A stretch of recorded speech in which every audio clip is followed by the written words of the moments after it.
Welcome back to the shipyard. Today, we've got another top 10 list. Top 10 mirror crew. Captains were successful, but they're not the only thing you need in order to make a ship successful. And by no means are crew the only thing you need in order to make a ship successful. But crew, it's a good follow-up. So we're just going to dive right in. Number 10, Elam Garrick.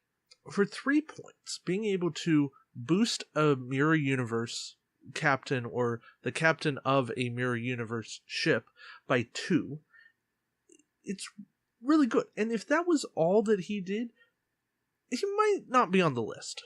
But the fact that he gives you the ability to disable your captain card for an additional attack die, that's what pushes him over the top and says, hey, this is what's worthwhile. Now, you don't want to do this with every single captain, but there are captains where you do want this ability. More so, combining this Garrick with Hood Riker is a very good 1-2 punch that says, aha, now we've got something, and we've got more defense dice, more defense conversions because of that. Is it worth an extra attack die? I don't know. But worst case, you use this ability for Garrick, and you still got a skill 3 captain because a skill 1 takes over, but then you've got +2 skill. Not a terrible thing. Number 9, Jadzia Dax. And very simply, she is 1 extra durability. When your ship takes hull damage, you discard Dax, you reduce the damage by 1. There are instances where that will do absolutely nothing, but there are instances where her ability will save you from death. Is that worth 2 points? Yeah, I think so. There are a lot of times where I'd pay 2 points for 1 extra hull point, so as long as I have a crew, this is doing that job. Of course, if you don't want her to go cross-faction, you have Quinn. If you have an open crew slot, Quinn works. But on a mirror ship, there's Dax, and it all works out for you. Number 8 is Rom, and some people, Craig, will think that I've put Rom too low, but I think this is the right positioning for Rom. He's 2 points, an action discard, and you target a ship at range 3. This works through cloak, through shields, through everything. And you disable up to 2 tech upgrades. Your choice. The reason I dropped this down just a little bit is because a lot of ships are not going to be running a lot of tech. The most popular tech we see are interface generators, cloaked mines, warp jump, projected stasis field to some extent. Unless you're moving early, you're not going to have a use for this in taking out projected stasis field, because they're going to use this on you very quickly. Cloaked mines are already going to be deployed. Disabling interface generators certainly is a good thing. Don't get me wrong, that's a great application. And disabling warp jump is certainly a viable use of ROM. So ROM has a place in this game. But not all builds rely on tech. And if your opponent brings no tech, then ROM is 2 points of wasted space. And I can't push a crew up higher if they're going to do absolutely nothing in a lot of instances. So, ROM, a very overlooked card. And somebody that I go, I think he solves more problems these days than he doesn't, but I still gotta hold him back just a little bit. Number 7, Marlena Moreau, a 3-point crew, but she discounts a talent by 1, and for an action, she can add 3 to your captain skill until the end phase. And if you perform that action, your captain cannot be affected by enemy upgrades this round. Now, unfortunately, an admiral is not an upgrade, and a captain is not an upgrade, so that doesn't make you safe from Golma Dread. But being able to make Marlena essentially a 2-point card, because she's discounting a talent, it gives her use, and a very rare use, because not much in this game discounts talents. In fact, I believe she's the only card in this game that discounts talents, outside of like Calvin Hudson that discounts every upgrade. But being able to boost your captain skill at will, granted it's an action, is a very useful effect. And you can action Marlena and then co-pilot to go way, way up. Sometimes you just gotta look at it. Number 6 is Hikaru Sulu. I talked about this a lot in the top 10 captains, and how he works really well with Mr. Spock. Sulu is action economy for himself right then and there. I don't have a lot more to say that I haven't already said about him. He is a fantastic crew. He's a little overpriced. That's what's keeping him out of the top 5. The simplicity he brings in one card, the way he synergizes with the ISS Enterprise and a captain that comes on that pack. It was one of the first instances of really good synergy coming in a ship pack, and gets building happening. Number 5, Alyssa Ogawa. Now, she's one that I think, again, people don't use a lot, or people are hesitant to make work.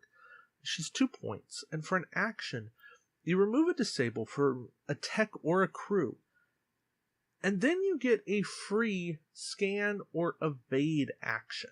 So she's 2 actions in one, because a lot of times you're going to want to re-enable a tech or a crew, right? That's just plain and simple. Getting a bonus scan or evade is icing on the cake. Now, she's not the be-all end-all, but she's 2 points. Sometimes you don't have room for her. Sometimes you don't have the points for her. I get it.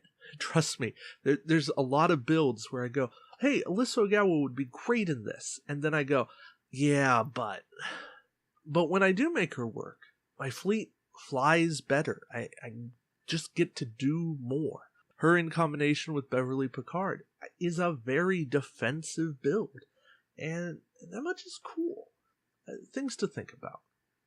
Okay, so now we're getting into the upper crust of what's like regional plus competitive. Lower is certainly OP competitive, but this is what's now like the yes. So number 4, Brunt. 1 point card. 1 point cards always get a lot of consideration for me, but Brunt is one of the best 1 point cards in the game. During the end phase, at the start of the end phase specifically, discard. Pick an enemy ship anywhere at range 1 to 3, give him an Ox Power token. It's not the best timing. Best timing would be during the planning phase, or after all ships have selected their dials. But he's at the end phase. You could double Ox somebody. You can just make it hurt. And Brunt gives you movement control.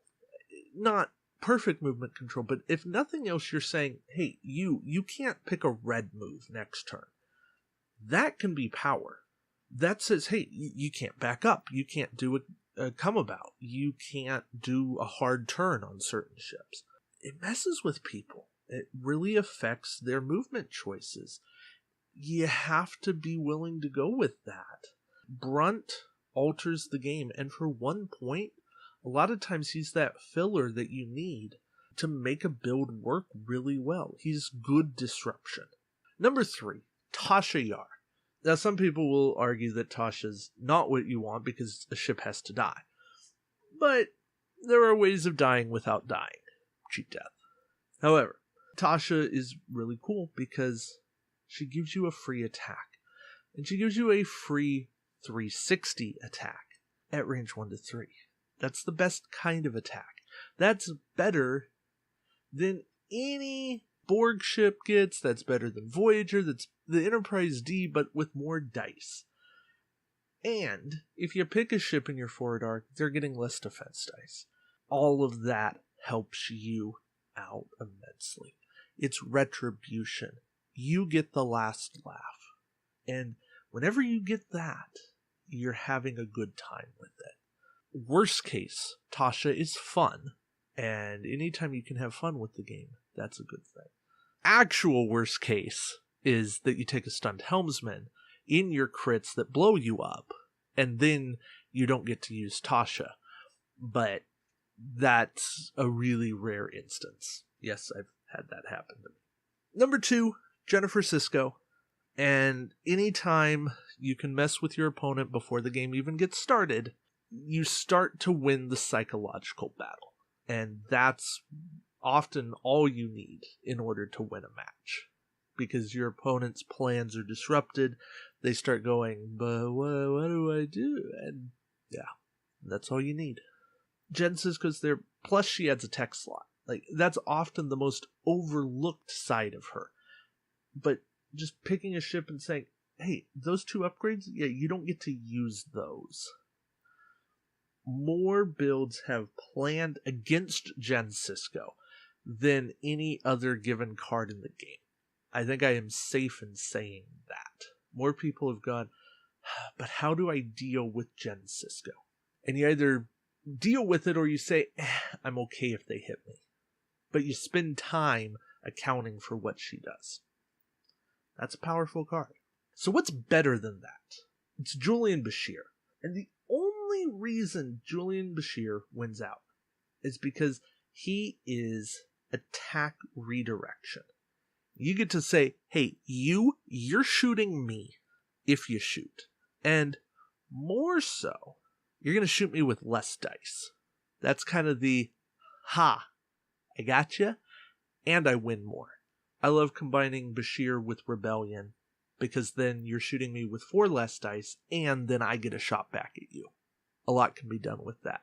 There's more combinations to go in all of that idea. Probably a Build Academy coming. It's not a bad way to play the game. It's not necessarily the best way to play the game, but it's not a bad way to play the game. It's out there. Alright, so that's my top 10 crew. Hopefully you have enjoyed it. Let me know what you agree with. Let me know what you disagree with. I always enjoy the disagreements because that is where the most discussion happens. If there's somebody you think I should have on this list that I don't, let me know. I can understand arguments for some of the ordering. I don't know that I can really accept a different crew being on the top 10 at this point. So if you do disagree, give me a good argument for why somebody belongs. I'm certainly willing to listen. Alright, thank you guys for watching, and until next time, we'll see you around the shipyard. Take care.